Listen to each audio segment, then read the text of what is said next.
Ayun o. Tapos biglang, ayun. Kita niya labo. Ayan. Mga dinidiscourage na nila na ipagawa sa kanila yung mga out of warranty na. Okay, sorry Gusto niyo lang ng assurance na, diba, behind your imagination ba, na wala siyang naging issue mula nung nilublob niyo sa salt water. Tama po ba ako? Anong Saturday na lubid?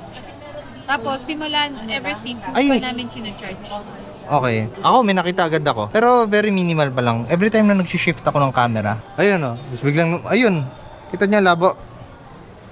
Ayan. Sa times po.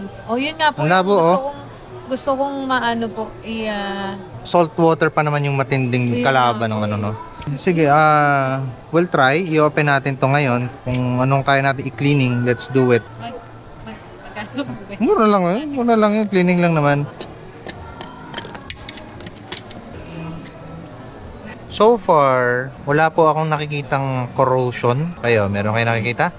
Wala naman. Na malinis po siya. Siguro yung sa camera, moist lang somewhere. So, Ibig sabihin, hindi ko siya pinasok sa part na yan.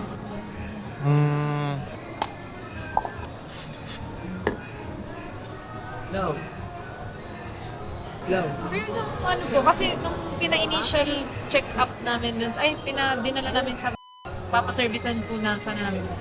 Sinilip eh. Yung parang may maliit na camera dun sa may bandang speaker at saka dito sa may SIM card. Tapos may red tag daw po. may Red tag na... red tag sinasabi yung nila. liquid indicator. Kaya, tuturo ko sa inyo ha. Ang liquid indicator nito, andito sa yan eh. Yung papel na yan, parang pH care yan eh. Nag-iiba yung color niya, nagiging red kapag nababasa ng tubig. So far, nag-stick siya sa white. Hindi siya. So, Ano po ba findings ng red daw po. Kalokohan na.